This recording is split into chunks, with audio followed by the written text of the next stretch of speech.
Well, I think the fact that we're all very good friends and grew up in the same area has a lot to do with that. And I think we got lucky when we met each other that everyone had very similar goals in mind. And we've been fortunate that everyone has really pushed themselves as musicians and made a real attempt at, just bettering themselves. And it's something that, we've always tried to work on, pushing our musicianship and trying to expand the boundaries of the band, so I don't know. Luck, call it fate. I don't know what it was, but, the five of us are still together and enjoying it, Because you said you were friends. I mean, quite often, most bands start off as friends, but the tensions of being thrust together for months on end kind of build up, Well, I think that, you just have to understand each other when it comes to that. There are stressful times and there are moments of debate and so forth. But I think that's very healthy. I think that is sort of spawns creativity for us. I think that sometimes if we all had the exact same mind, it wouldn't provide for much variety in the band. So, we sort of, can appreciate the differences. But fortunately, when it comes to business decisions or kind of where we want to take the band creatively, we have a common sort of focus on that. And, if someone's having a bad day, we just, you just accept that. Not everybody can, be in the ultimate frame of mind all the time. It's just very hard to do that. So, I don't know, we've just managed to keep it together without really any problems. I think the fact that our career is constantly expanding is a source of great excitement for all of us. And I think our music that we're writing now has grown so much and evolved so much from when we very first started. It's just very exciting, to be a part of. It's very exciting to see what we're capable of now. It was probably we couldn't have plotted our course, years ago where it would have gone, but you just have to believe in your team. Right. And not have attitudes. That's the big thing in there. Sometimes people change over a course of time, but I think, we've been very fortunate that everyone has maintained their heads together. No particular member started believing their publicity handouts? No. Yeah. No. Yeah. Okay, so are you still based in Seattle? Yes. Yes? I mean, what's the rock scene like there? Well, it's blossoming right now, really. There's all kinds of bands getting signed, lots of music coming out of the area. It's very alive right now, much more so than when we first got our record deal in 1983. It was a very different situation then. No place to play. Barely. I mean, we were the only band in the area that had a record deal aside from Heart, who had been signed years before us. And now the succession of record deals is pretty constant up there. I just think that, there's...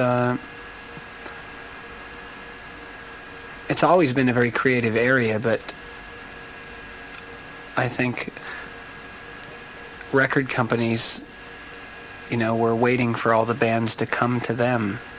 And now that they're discovering that they don't really have to do that necessarily. It would be a tragedy if every band that wanted a record deal had to move to Los Angeles. People are writing more. I think one thing that some impact that we might have had on the local scene was as an example, showing bands that, you know, you can get a record deal and live in Seattle. It's possible. And, you know, we did it just through writing our own material and recording, and I think there's been a great upsurge. There was an upsurge in that after we got our deal, bands focusing on writing their own material. We certainly wouldn't claim responsibility, you know, for any of the activity that's happening there. Now that's a result of, you know, those bands and their talents and things. But, you know, maybe if we could help open that door a little bit more into the area, then maybe we did. Did you actually start as a cover band? Yes. Right. And was that hard to sort of, you know, because I know the sort of scene in that if you're a cover band, you get gigs, you know, and if you do your own material, you don't. Right. So there's a how did you overcome? We didn't do gigs. Gigs being the determining factor there. If you do covers, you get gigs. If you don't get gigs. So we just didn't get gigs. That, you know, we set that as that wasn't the priority to get gigs. The priority was to get a record deal. And gigs doesn't necessarily equal record deal, but writing original material probably might have a little bit, you know, we didn't want to make records of other people's songs, so we just decided early on that we weren't going to play gigs, and we were just going to write. And we just kept our day jobs and, you know, spent all our money on this tape, and hoped that, you know, that tape would somehow get the attention of a record company. And fortunately it did. What was your day job? I worked in a hospital. I was, all the supplies that come in, I was sort of in charge of a storeroom, stocking all these things and, you know, keeping track of them, unloading deliveries and that sort of thing. Your first brush with drugs. Yes. Good drugs. Yeah. So, and when you started playing guitar, who were your heroes? Well, the first record that I ever had was a Beatles album. Oddly enough, my grandparents bought me Sgt. Pepper, and I must say that they had incredible taste at that time, because I really grew up listening to the Beatles as a youngster. They were like my favorite band.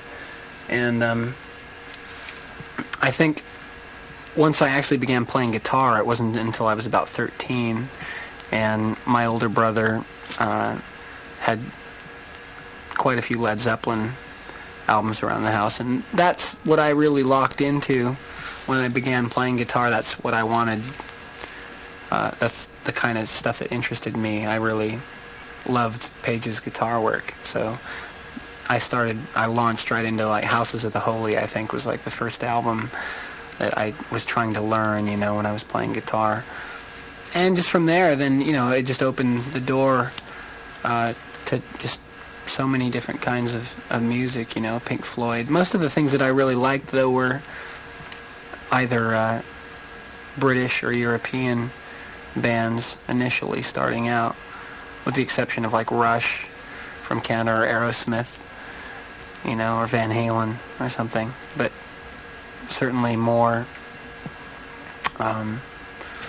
you know, Jeff, our singer, most of us, you know, he's into Genesis and Yes, and we just kind of generally liked the music that was imported. Right. Yeah, more difficult to get hold of stuff. Yeah. It just seemed, I don't know, there was something to it that just grabbed us as kids. I really can't explain it. It was just, you know, I look at it now, analyzing it, and I think that there's a depth, you know, in a lot of cases. That sometimes there's, in American bands, there is a,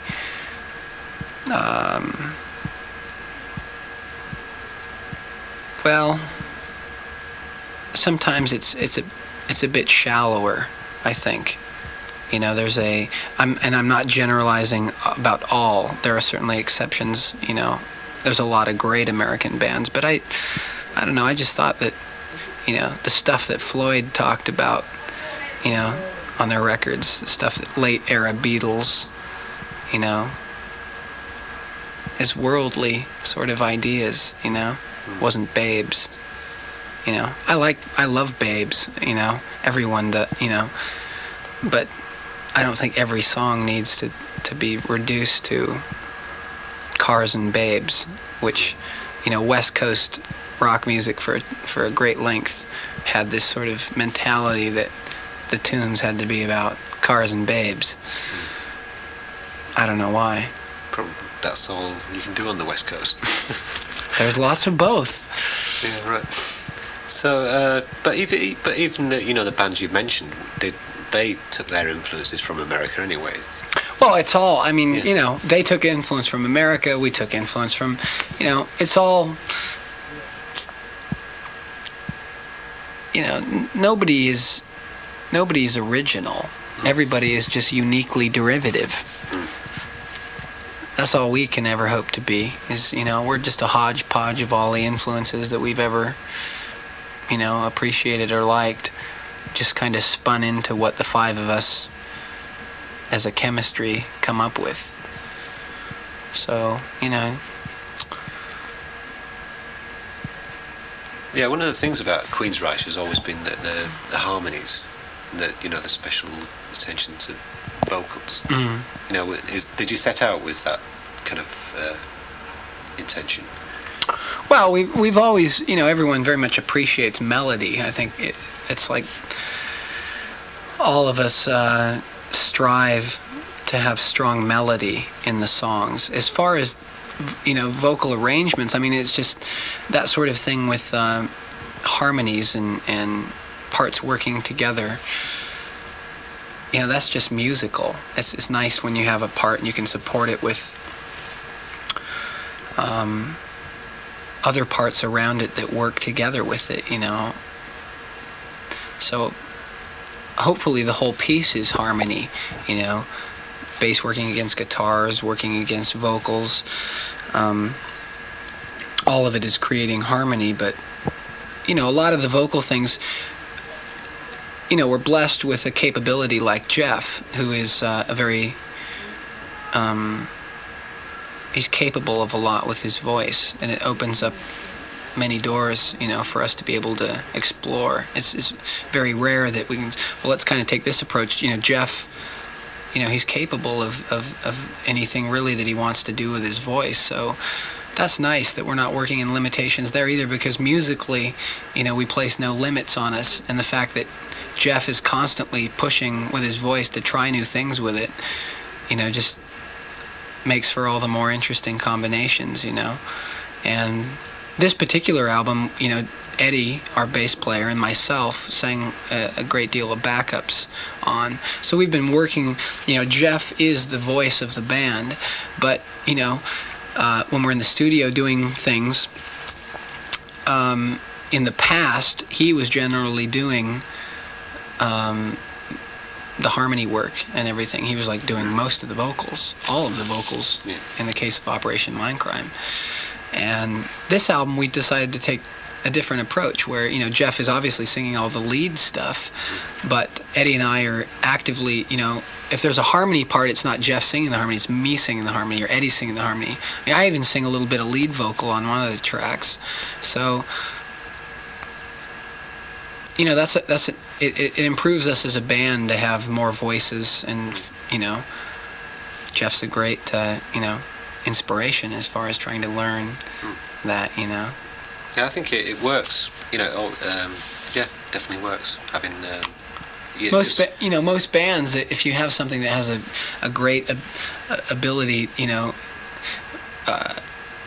just opens you. Live you can do all these things. You can do all these 4-part harmonies or something if you've got that many voices in the band that can sing and sing well. So we're really trying to develop that. It's just going to make us a stronger band. Our live presentations will be, that much better. If you have a single singer and then, you lace your albums with all this stuff, and live nobody else can sing, it's pretty it's pretty sad. Disappointing live as well. I'm always impressed when, especially because a lot of bands don't give enough attention to live backing vocals, and just they don't think it's important. Right. But it is. It makes the whole thing. Yeah. Sound so much better. Yeah. No matter how good your lead singer Right. is, you can only do so much, as you Right. said, without using backing tapes. Yeah. Okay, I mean, how do you think Queensryche has evolved over the 7 years? Well, I think we've become an unpredictable band, which is something that we've really strived for. And I don't think that we're a band that everyone knows exactly where we're going, sometimes even ourselves. I think that we're constantly redefining ourselves with each release. And I think maybe even we've been kind of stubborn as far as doing what we want and not really sort of maybe following the corporate road, which is which is I think the best way, to do this is, when you write from the heart and people appreciate the things that you're doing, that's the best. When it's not, music is so factory churned out these days. There's formulas for everything, and Stock Aitken Waterman, they just churn out things. There's producing teams at home that do the same thing. Maurice Starr, who's churning out New Kids on the Block songs. And, the era of the 60s was such an exciting time, I think, musically, because the bands were making the music. I think what happened in the 80s were the record companies were making the music or dictating the formats, as well as radio. Everyone's so desperate to fit into a format that everyone has to try to write a specific type of song. I think what happens is you step all over the creativity of the individual, and you get a hodgepodge of music that all sounds the same, and you don't get anything different. You have no variety. So, that being said, we have always just tried to write whatever it is that the five of us managed to create, and not try and chase around public taste, because it's a fruitless effort, and hope that what we do somehow will connect with people.